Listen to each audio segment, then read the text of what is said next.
Hi everyone, happy Memorial Day weekend. Hi everyone, it's Tone and Sage here in Fiji. Listen, we want to send this quick video out to you just to give you 2 quick principles that you could use to immediately increase your energy, get stronger, and if you want to, lose some weight. Because, you know, Memorial Day is kind of the beginning of summer, and traditionally everybody starts thinking about, I'm going to get strong again, get fit, get in my swimming suit, get my groove on, or whatever metaphor people use.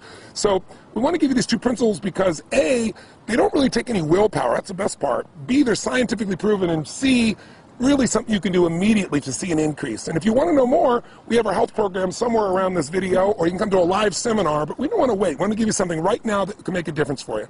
So honey, our first principle is? Our first principle is to super hydrate. What we mean by that is flushing your body with enough clean water on a daily basis. You know, the planet, water is life, and the planet itself is 70% water, and even within our own internal body, our brain is 75% water, 76 actually, our muscles are 75, and our bones are actually made up of 25% water. So on a daily basis, we need to make certain that we're getting enough hydration. And you know, the first symptom of dehydration, meaning your body doesn't have enough water, is not thirst. That's what most people think. If you wait till you're really thirsty to drink, you're really dehydrated. In fact, studies show that 60 to 70% of the population is dehydrated throughout the day. The #1 symptom of dehydration is fatigue, feeling tired. That's why I see a lot of people later in the afternoon, they've eaten a bunch of things and their body gets dehydrated from just normal working out or being around or just normal heat, and all of a sudden people are tired all the time. If you want to have more energy, which will give you fitness and it'll give you health, it'll make you strong, the first thing you want to do is super hydrate. Drink more water. And we're not talking about coffee, and we're not talking about Cokes, because those things have water in them, but they have other elements in them that are very acid.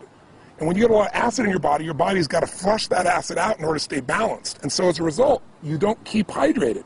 So hydration is critical. Just think of this. You're not just what you eat, you're what you drink. It's true. And we'll give you a good example. We both, Sage and I, years ago, had a really great man we got a chance to visit with. We read his book. It's called The Body's Cries for Water.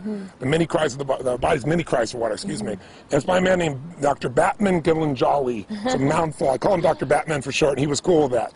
But Dr. Batman was a medical doctor who lived in Iran, and during the fall of Iran, he became a political prisoner. And he was shipped into this place, and then all of a sudden there was a very high official there that was very, very ill in the middle of the night. He had peptic ulcers, and he was just writhing in pain, like literally rolling on the ground, uncontrollable pain. But they have no medication there because they didn't care about the prisoners. So they, under the threat of his life, they said, fix him. So he began to think, well, his body is very acidic. I'll flush his body with water. Just, that's all I have. I don't have any medicines to do this with. So he began a regimen of drinking this water on this hourly basis and flushing this man. And within literally 2 hours, the man was completely out of pain. And he was blown away within 24 hours. He'd never seen anything like this with any medicine he'd ever applied. So he became fascinated since he was stuck in prison. They let him set up this little area, and he treated for 3 years more than 3,000 people with heart problems, high blood pressure, peptic ulcers, all just with water. So even though it's such a simple thing we take for granted, it's the most important thing in the world. And I'll tell you one other quick point. If you want to lose weight, this is counterintuitive. Drink more water, because what most people do, they don't want to, they don't want to drink water because they think, oh, I'm going to get bloated. But in fact, when you don't give your body enough water, what the body does is it holds on to the water you have, and as a result of that, you retain water. When the body sees you're giving it enough hydration, it'll let go of that excess water, and you'll actually see weight loss. So it's super important. You want to super hydrate. So now what does that mean? You want to share with them the principle? Yes, of course. So super hydration, what we mean by that is you need to, as a minimum, drink half your body weight in ounces. So myself, I'm about 140 pounds, so if you split that in half, that would be 70 ounces a day. And that's just as a minimum. And I'll share one of my own experiences as well. It's rarely I get a headache, but if I ever do, instead of, so many people will go to grab Tylenol or grab aspirin, I know I'm dehydrated. And I'll drink a full thing of water, and instantly that headache's gone. When we say super hydrate, we mean like drink a large thing of water. Most people, you go drink some water and they go like this, they sip and this much water's gone. They go, I have some water. You really got to retrain your body, because our modern world has trained us to think of water as being, again, that Coke, that coffee, and it's not the same thing, okay? So here's our second quick principle. If you, again, focus here is energy, because energy is life. That's going to get you out there working out. If you're tired, you have a hard time getting yourself to do that. It'll change your mind. It'll change your emotions. So water's #1. So #2 is very much related, and that is go green. And what we mean by that is you want to have 70% of your diet be water-rich foods. That'll help you to alkalize. You want to explain what that means? Definitely, and when he's saying water-rich foods, he means living foods, so green veggies and plants and salads and so forth. If this was your dinner plate like so, and if my hand was a piece of, say, you know, chicken or fish or something free range, the rest of your plate should be green salad and veggies, raw and live and living, so it helps to neutralize. Salads and green veggies, they're high in chlorophyll, they're high in minerals, and the amino acids that your body needs in order to neutralize some of these acids that Tony's been talking about. A simple way of thinking about it is if you want to be alive, eat live foods. Absolutely. I mean, the more things that are dead that you're eating, the more difficult it is for your body to stay, you know, in balance. And when you think about it, you might say, well, I'm going to have a steak or I'm going to have fish or anything like that. That's very concentrated. It's not much water that's in there. But if you had a piece of watermelon, obviously that's different. If you're having pasta or bread, there's not much water in there. And water is the solvent of life. Water detoxifies our system. So you can't just drink water, because then what will happen is you probably read about people saying, oh, don't drink too much water or you'll put an imbalance in your body. Well, that imbalance is because you lose the alkalinity of your body. You lose sodium, you lose magnesium, you lose a variety of chemistry that's there. So we really teach people how to alkalize.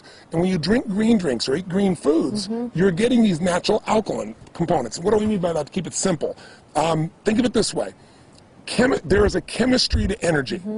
The body has a very, very sensitive alkaline acid balance. You don't have to understand all the details of it, but just like your body has to maintain, you know, a temperature that's within a very short range or you lose your health, the same thing is true with acid alkaline. Our body's slightly alkaline. So what you want to do is make sure that you keep your body alkaline, because most of our lifestyle is acid. Can you give some examples of how that is? Definitely. And what Tony's talking about, if you think of acid rain just alone in the environment and what that does to pollute the environment, so you think of that internally within your own body. If we're putting acids, whether that's coffee or sodas, my gosh, we just read a statistic the other day, the average American consumes 150 pounds of sugar in the body, and that just, I mean, erodes the body. It strips the body of the natural minerals that it needs in order to neutralize these acids.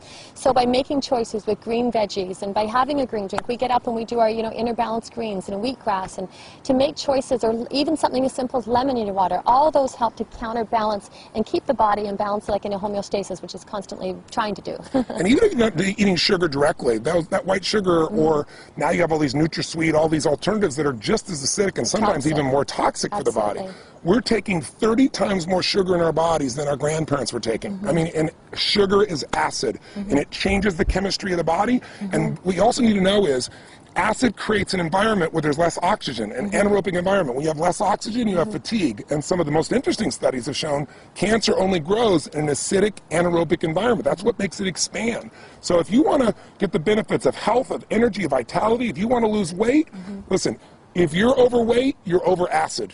Can you share a little bit about what happens when the body can't flush the acid, honey? Absolutely. What the body does is its own protective mechanism. It will actually store the acids in the fat, in the tissue, in order so the bloodstream is not acidic. And so it keeps robbing or pulling from the bone, or trying to throw them into the tissue in order to keep that homeostasis that we talked about. So this is about creating habits on a daily basis that you can do that support the body. And number one with the hydration, number two with eating the green veggies and raw live alkaline foods. So simply, what are we saying? Here's what you go do to increase your energy, lose some weight. Super hydrate, that means make sure you're going to drink twice your body weight, half your body weight. If you do twice your body weight, you're really going to be super hydrated. Half your body weight in ounces each day, 140 pounds, 70 ounces, give you an example. Secondly, you want to go green. You want to put more greens in your diet, about 70% of your diet. Make sure it's water rich, alive foods. Have whatever you want and do that component. Now, before I met my girl, I mentioned on the other video, I was crazy. I didn't have chocolate for 24 years. You know, I didn't do ice cream, anything like that. And she kind of balanced me out with a principle that has made my life a lot happier, and you will like it as well, because you might say, oh, am I doing this perfect? Am I doing this right? And that's the principle of zigging and zagging. I don't know if I balanced him, but I suppose I corrupted him a tad. So zigging and zagging, I think what happens for people is they go to an extreme, and it's important as well that your diet and your lifestyle, and to be healthy, that it's enjoyable. So instead of feeling deprived, or instead of it being so black and white and so rigid within that basis, what we do, I always call it zigging and zagging, is one day a week, have a popcorn night, have a movie, or have a treat, or, you know, whether I love chocolate, that would be my one vice. So to not making it so right and wrong, but remember, it's what you do on a daily basis that shapes your health. So if on a daily basis you're conscious of how much you're consuming with water, and also how much you're eating with raw live veggies that are alkalizing, to have a treat now and again serves. So that's our zigging and zagging principle. And sometimes, you know, it's not our day. You know, that gives us 4 days a month that we can go off. There's not our day, but we have a craving, we go buy something, when we see the little ice cream shop, stop. What's the one that we love to go stop to? Cold Stone. Cold Stone. We're Cold Stone addicts at times. But what we'll do is, if it's not our zag day, we might go, okay, we're going to have 2 bites, which usually turns into 4, maximum of 6, but just a couple bites. And what happens is you don't feel like you're depriving yourself, and so you're not having to do that swinging the pendulum from one extreme to the other. I thank my girl for that. She really put that balance in my life. And you can enjoy food for celebration as well. So super hydrate, go green, 70% water, alive foods. Give yourself the ability to zag and have some fun. We hope these 3 principles make a difference, make you a better Memorial Day, give you some health, give you some energy, give you some fitness, and we hope to see you sometime soon. God bless to you. Stay healthy. Till next time. Bye-bye. Live strong and live with passion. Bye-bye.